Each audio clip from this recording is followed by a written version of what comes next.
You buy a giant enclosed building, line the inside with storefronts, and every month, a few hundred tenants hand you a check just for the right to stand inside your walls. Meanwhile, thousands of people wander past those storefronts every single day, for free, because the building itself pulled them in. It sounds like the easiest business model ever invented. It is not. And the way these buildings actually generate income, and the way they actually collapse, is one of the more bizarre corners of the entire real estate industry. Let's start with the part nobody budgets for correctly: getting the thing in the first place. Building an enclosed regional mall from raw dirt is not a modest undertaking. Once you count the land, the structural steel, the miles of ductwork and wiring, the parking decks, the fire suppression systems, and the endless municipal approvals, you can burn through hundreds of millions of dollars before a single shopper ever walks through the doors. And that's before you've leased a single square foot. Buying an existing mall is usually the cheaper route on paper, but that's exactly where the story splits into two completely different businesses wearing the same costume. In the industry, there's a hard line between what's called a Class A property and everything sitting underneath it. A Class A mall has a premium anchor, sales per square foot that make landlords salivate, and a location surrounded by money. Those properties change hands for staggering sums, sometimes well past the billion-dollar mark, because their income is about as close to guaranteed as retail real estate gets. Then there's everything else: aging structures, thinning anchor lineups, neighborhoods that have seen better decades. These malls have sold for pennies on the dollar compared to what it cost to put them up. Randall Park Mall outside Cleveland, once billed as the largest shopping center on Earth when it opened in 1976 with over 200 stores and roughly 2 million square feet of space, eventually shut its doors in 2009 and was later demolished, its land sold off for redevelopment for a fraction of its original construction cost. A building that once employed thousands of workers and drew shoppers from across the region ended up as scrap value. So here's the first lesson nobody tells you before you buy a mall. You're not buying square footage, you're buying a wager on whether a neighborhood keeps its promise. And the sale price is usually the market quietly telling you which way that bet is leaning. Most malls in America today aren't owned the way you'd own a rental duplex. They sit inside a real estate investment trust, or REIT, a corporate structure required by law to distribute nearly all of its profit to shareholders in exchange for skipping corporate income tax. This is the reason ordinary people can own a sliver of a shopping mall empire for less than the price of lunch, without ever fielding a call about a broken escalator. The biggest of these trusts hold dozens of properties simultaneously, which means if one mall in Ohio goes sideways, it barely dents the portfolio. A private buyer holding a single building doesn't get that luxury. For them, one bad decade in one town is the entire business. Say you've bought your mall and the price felt fair. Before the first rent check clears, there's a layer of buried costs waiting to surprise you. First, you inherit the anchor leases as written, and you don't get to touch them. Anchor department stores frequently sign deals decades earlier, sometimes at rents that look almost like a rounding error compared to what smaller tenants pay, and those contracts can run for years before you get any leverage to renegotiate. Second, deferred maintenance. Roofs on buildings this size fail eventually. HVAC systems built to condition over 1 million square feet wear down. Parking decks crack. Escalators need constant attention. If the seller was quietly skipping repairs to make the books look better, you inherit that bill the first time the weather turns rough. Third, and this is the one that catches almost every new owner off guard, are co-tenancy clauses. These are lease provisions that let smaller stores pay reduced rent or walk away entirely the moment a major anchor closes. You don't notice this cost on closing day. You notice it the day an anchor shuts down and a dozen other leases suddenly reset themselves against you. Now here's where the actual money comes from, because it's stacked in layers most shoppers never think about. The base layer is straightforward rent, priced per square foot per year. A specialty retailer in a strong mall might pay somewhere in the range of $40 to $60 per square foot annually. The anchor department store next to it, occupying vastly more space, often pays a small fraction of that per square foot. This isn't an accident or an oversight. The anchor isn't really being charged for floor space. It's being paid, in effect, for the crowd it drags through the doors. Every smaller tenant walking distance away is subsidizing that discount because they're the ones paying full freight to sit near the traffic the anchor generates. The second layer is percentage rent, money tied directly to how well a store actually performs. The structure typically works like this. A tenant pays its base rent, but once annual sales cross an agreed threshold called the breakpoint, the landlord takes a cut, often somewhere around 5 to 8%, of every dollar sold above that line. If a boutique's breakpoint sits at $1 million and it does $1.3 million in sales that year, the mall collects a slice of that extra $300,000 without lifting a finger. It's income that scales automatically with how well the whole property is performing. The third layer is common area maintenance, or CAM.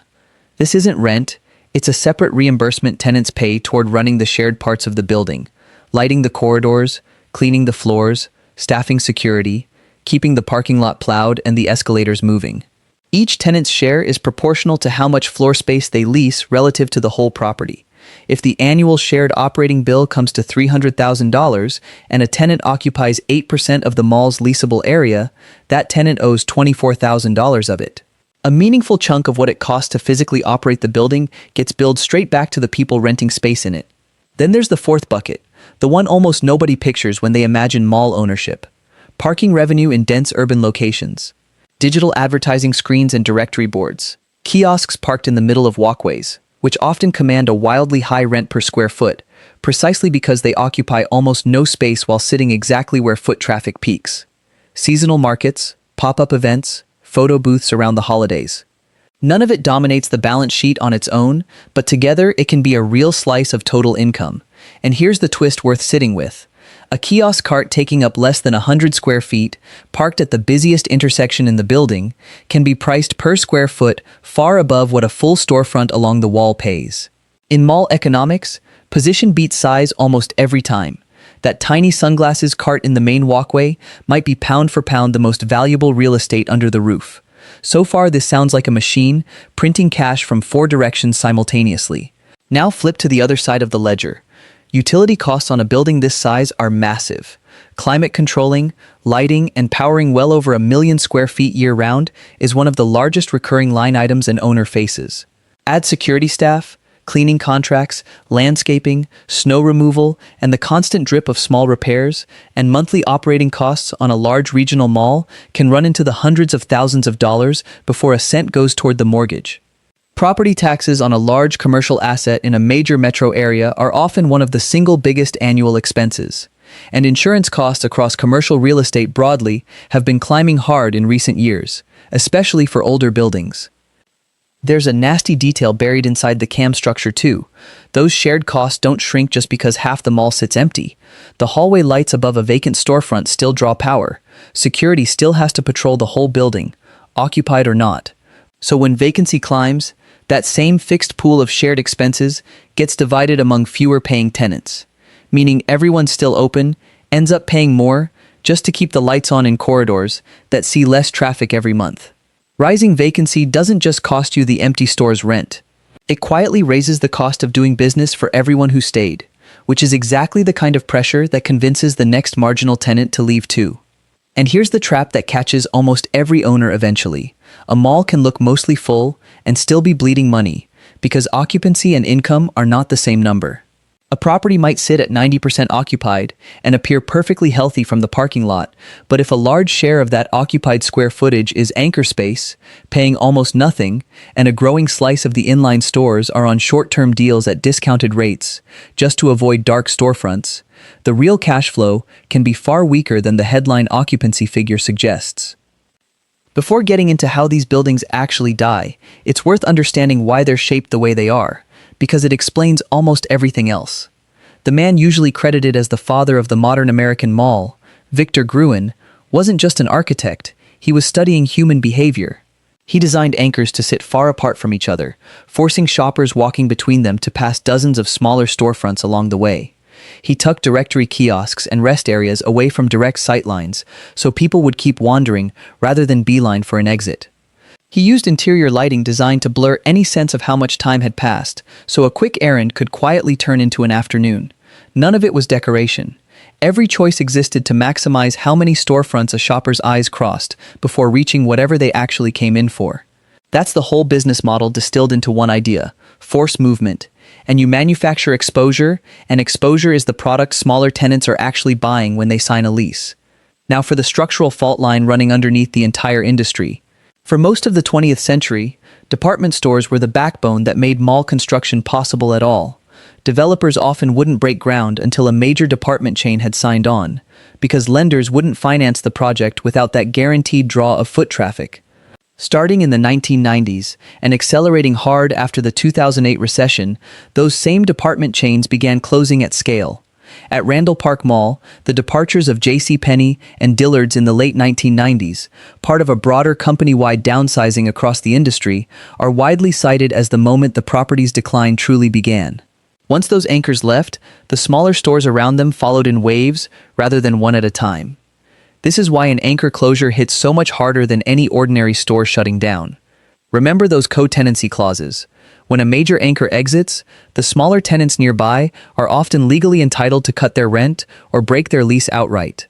So one closure doesn't just erase one rent check, it can trigger a cascade of rent reductions across dozens of leases simultaneously, all because of contract language written years earlier, under the assumption the anchor would never leave. And refilling that vacated anchor box isn't quick or cheap. These spaces were purpose-built for one kind of tenant, often over 100,000 square feet, with loading docks and layouts that don't easily convert into anything smaller. Subdividing a single former department store into a handful of smaller retail units can run into the tens of millions of dollars and take years to complete. Multiply that across several empty anchor boxes at once, which is exactly what happens when department chains close en masse, and you understand why analysts describe these bankruptcies as damage that lingers for years, not months. That's the structural truth underneath the whole business. A mall rarely fails because retail everywhere went bad at once. It fails because one load-bearing piece falls out, and the rest of the structure turns out to have been quietly built to depend on that piece never moving. To see how this actually plays out, look at Randall Park Mall from opening day to demolition. It opened in North Randall, Ohio, in August 1976, briefly holding the title of the largest shopping center in the world. With over 200 stores spread across roughly 2 million square feet and 5 department store anchors anchoring the corners. Through the late 1970s and into the 1990s, it was a genuine regional destination, drawing shoppers and staff from well beyond the immediate area. Then the ground shifted. Its primary developer passed away in the mid-1990s, ownership changed hands through a corporate merger, and occupancy dipped well below the national average, even as the surrounding town's fortunes weakened. A brief recovery in occupancy around the turn of the millennium collapsed almost immediately, when a major anchor announced it was closing its outlet location that same year. Through the 2000s, more anchors departed, smaller tenants thinned out, and by the late 2000s, the recession finished the job. The mall closed for good in 2009. Its power was shut off within months. What followed was years of the building simply sitting there, stripped by scrappers, exposed to the weather through broken skylights, before demolition finally began in the mid-2010s. Amazon eventually built a distribution center on the same footprint. Keep that in mind the next time a full parking lot makes you assume a mall is safe. Randall Park was once the largest shopping center on the planet. It took a little over 3 decades to go from that title to an empty lot.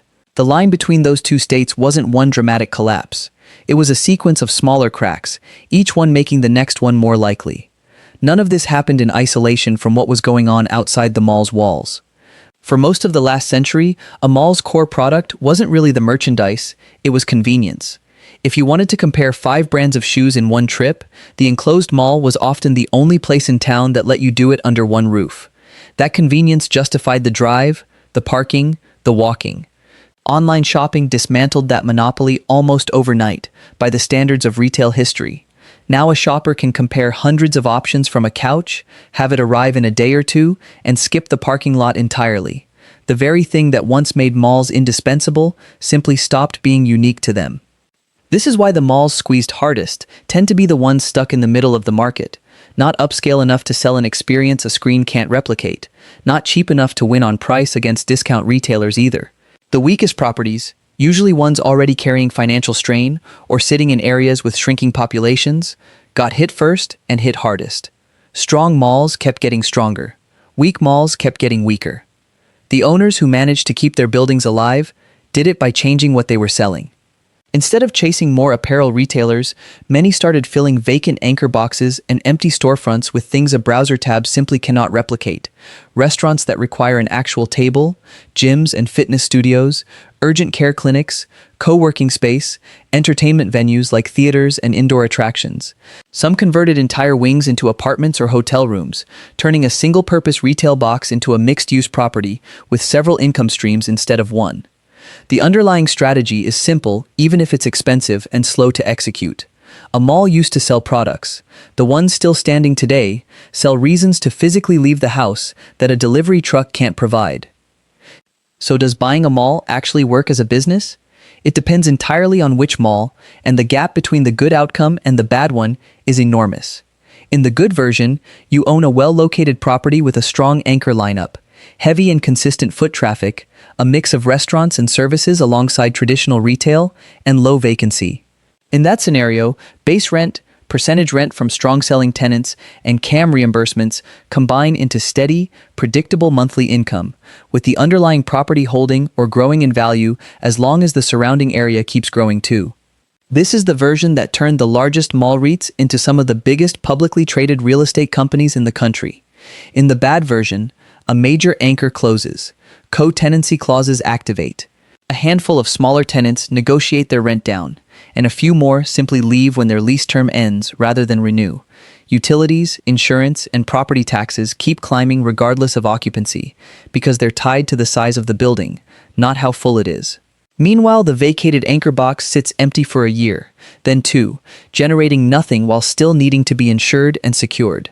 And the fixed CAM pool spreads across fewer paying tenants, so even the loyal ones end up paying more to keep the lights on in corridors that see less traffic by the month.